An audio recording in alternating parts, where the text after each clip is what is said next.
the bell icon on the YouTube app and never miss another update. क्या होगा Vodafone idea का AGR dues, सबसे ज़्यादा Q4 losses, IT refund verdict, पूरा analysis देखिए मेरे साथ। इंडिया की टेलीकॉम इंडस्ट्री में एक ज़माना था जब दो नाम रूल करते थे, एयरटेल और वोडाफोन। आज हालत ऐसी है कि वोडाफोन ने सुप्रीम कोर्ट में अर्जी डाली है कि अगर वोडाफोन आइडिया कंपनी को जिंदा रखना है तो उनके ड्यूज को धीरे धीरे स्टैगरेट वे में पे करने देना होगा। सुप्रीम कोर्ट इस पर राजी होगी या नहीं ये देखने वाली बात होगी, लेकिन टेलीकॉम सेक्टर में ऐसा बुरा हाल है कि रिलायंस जियो को छोड़ के बाकी सब दुकान बंद होने के हालत में आ सकते हैं अगले 4 महीने में, अगर लॉकडाउन नहीं खुला और अगर बिजनेस इम्प्रूव नहीं हुआ तो। इसी के बीच में वोडाफोन आइडिया के स्टॉक का वोलेटिलिटी जारी है कि क्लियर पैटर्न नहीं दिख रहा है जिससे हमें पता चल सके कि आने वाले दिनों में क्या होगा। इसी के बीच में वोडाफोन आइडिया ने Q4 रिजल्ट डिक्लेयर किया है जिसमें उसने 11,643 करोड़ का लॉस दिखाया है। ये लॉस उनका वन टाइम AGR पेमेंट की वजह इतना बड़ा अमाउंट तक पहुंचा है। सवाल फिर यह है कि वोडाफोन शेयर का आखिर क्या होने वाला है, इन्वेस्टर इसके साथ क्या करें, क्या ये सच में मल्टीबैगर बनेगा, क्या जियो के साथ फाइट में वोडाफोन फाइनली अमेजन के हाथ मिलाएगा या फिर दूसरे एब्सोल्यूट टेलीकॉम की तरह हिस्ट्री में एक नाम की तरह रह जाएगा।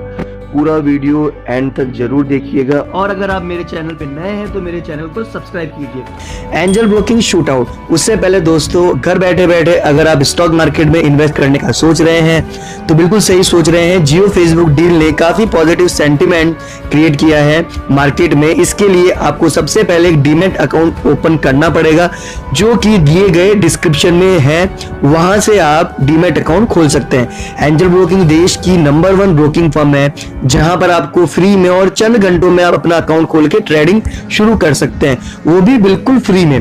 तो देर मत कीजिए दोस्तों, आज ही एंजल ब्रोकिंग में अपना अकाउंट खोलिए नीचे दिए गए लिंक से। वोडाफोन का क्वार्टरली रेवेन्यू कम नहीं हुआ मगर बड़ा है, जिसका मेन रीजन है दिसंबर 2019 के बाद से टैरिफ मीन इंक्रीज होना। इनका टोटल रेवेन्यू 11,754.2 करोड़ है और एवरेज रेवेन्यू पर यूज़र भी 109 से 121 रुपीज़ हो गया है, लेकिन टोटल नंबर ऑफ सब्सक्राइबर कम हो गए हैं 304 मिलियन से 291 मिलियन एक क्वार्टर में। वोडाफोन आइडिया ने कोर्ट में ये कहा है कि अगर इंडियन गवर्नमेंट टेलीकॉम सेक्टर में कुछ रिलीफ नहीं देता है, अगर AGR ड्यूज को फेज मैनर में रीपे करने का मौका नहीं देता है तो शायद वोडाफोन आइडिया बंद भी हो सकता है।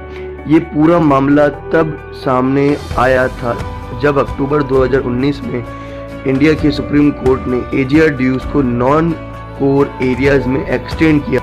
इसकी वजह से भारतीय एयरटेल और वोडाफोन आइडिया को टोटल 1.69 लाख करोड़ का एडिशनल ड्यूज का सामना करना पड़ा था। उसके बाद कोरोना वायरस के लॉकडाउन की वजह से भी बिजनेस में कमी आई है और नेटवर्क इंटीग्रेशन का काम भी रुक गया था, जिसकी वजह से एयरटेल और वोडाफोन दोनों लगातार लॉस का सामना कर रहे हैं। और वहीं पे रिलायंस जियो ने इस क्वार्टर में 2,331 करोड़ का मुनाफा दर्ज किया है। एयरटेल ने भी इस क्वार्टर में 5,237 करोड़ का लॉस रजिस्टर किया है। IT refund of 833 crore.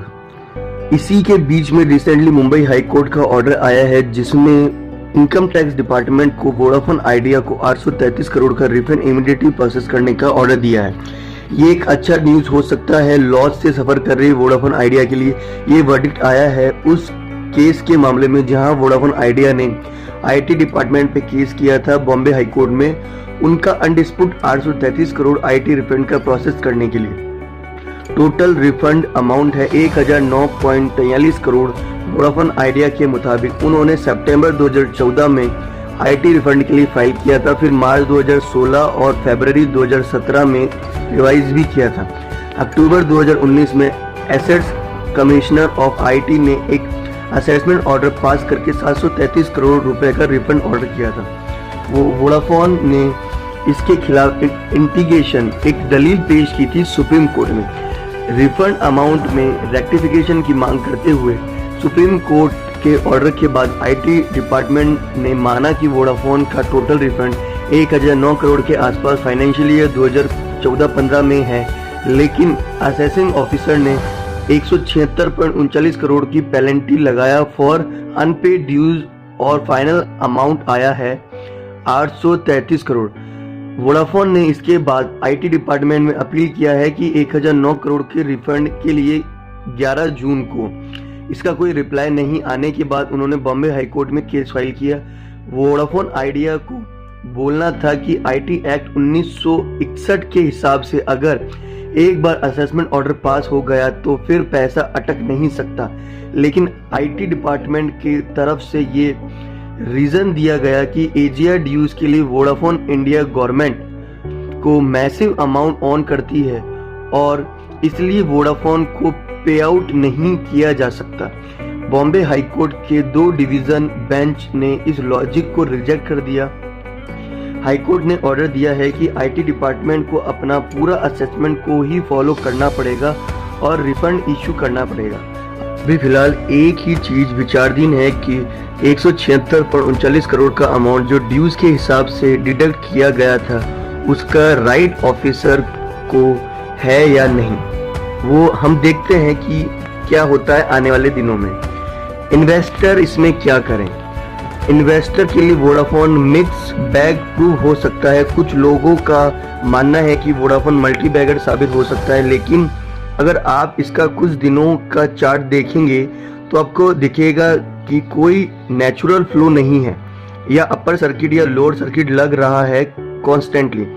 ऐसे में ये स्टॉक को पेनी स्टॉक की तरह ट्रीट किया जा सकता है, लेकिन फ्यूचर में क्या होगा ये अभी भी अनसर्टेन है। अगर एजीआर ड्यूज पे करने के लिए गवर्नमेंट फोर्स करती है तो पॉसिबल है कि वोडाफोन इंडिया डूब जाएगा और कोई इसको एक्वायर करे। इसलिए आपको वोडाफोन के स्टॉक पर पूरी नज़र रखनी चाहिए और मार्केट पर भी आपको ध्यान देना पड़ेगा। ऐसी ही नई नई अपडेट्स के लिए चैनल को सब्सक्राइब कीजिए, वीडियो को शेयर कीजिए, लाइक कीजिए। धन्यवाद।